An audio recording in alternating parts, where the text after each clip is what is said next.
Back in the 1970s, there was a movie called The Boy in the Plastic Bubble. It was based on a true story about a boy with a deficient immune system who was forced to live in a sterile environment. His room was sealed against bacteria and viruses. His food was especially prepared, and the only human contact was a gloved hand. Today, millions of families are trying to create a protective bubble around themselves to keep out germs. Instead of living in a plastic bubble, however, we are buying billions of dollars of antibacterial products such as soaps, hand wipes, tissues, and sponges. Before I investigated this subject, I looked for soaps that were antibacterial. I believed, like most Americans, that if soap was good, then antibacterial soap was even better. Many of us believe that we can rid ourselves of bacteria. In fact, we can't. We exist in a bacterial world, not a sterile world where bacteria exists. We are changing the microbial ecology of the world around us by creating antibiotic-resistant bacteria because of our overuse of antibacterial soaps. After looking at how antibacterial products actually create more problems than they solve, we will explore some solutions. Antibacterial products are everywhere. The next time you go to the store, try to find a liquid soap that is not antibacterial. About 75% of liquid soaps and half of bar soaps that are antibacterial use a chemical called tricyclosan as an active ingredient. Tricyclosan is considered a pesticide by the Environmental Protection Agency. Presently, there are over 2,000 household products on the market. In addition to all the soaps and cleaning products, there are antibacterial cotton swabs, tons of antibacterial shampoo. You can even get antibacterial socks, mouthwash, toothpaste, cosmetics.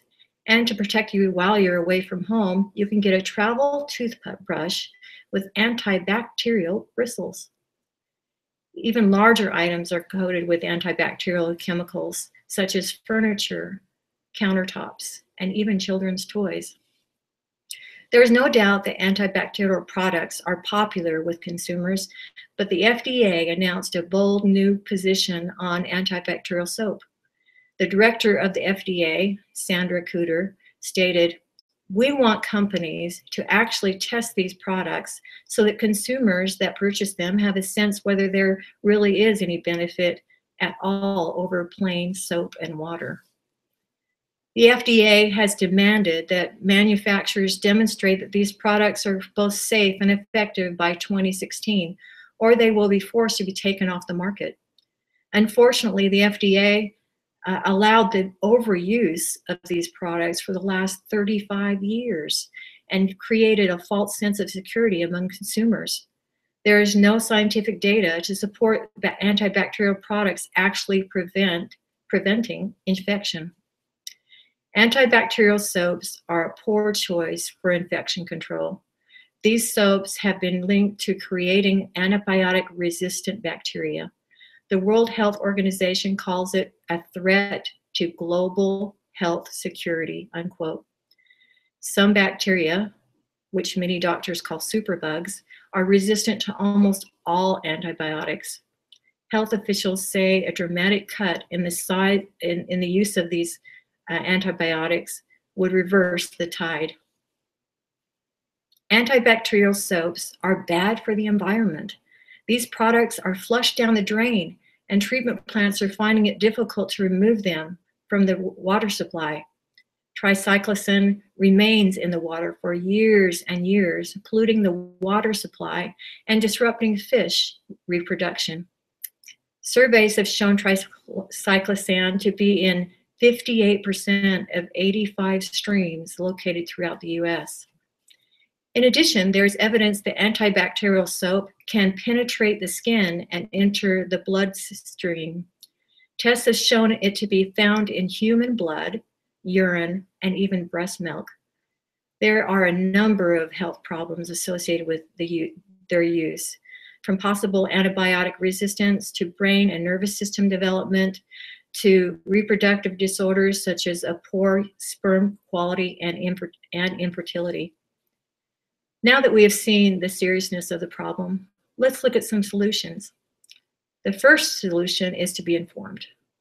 The best way to avoid germs, says the Center for Disease Control, says the hands is to wash your hands with conventional soap and water. Old-fashioned alcohol that is contained in some hand sanitizers can be used as a quick method for killing bacteria. Secondly, we as consumers need to stop wasting our money on these products. The antibacterial industry won't abandon a huge lucrative market without a fight.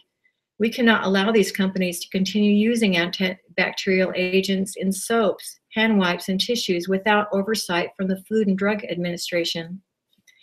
It is time for the federal government to stop these products from being sold.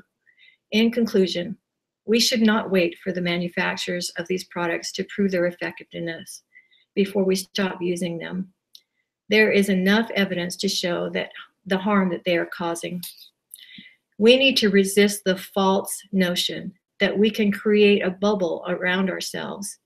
We can stop buying these products and wash our hands of the whole mess.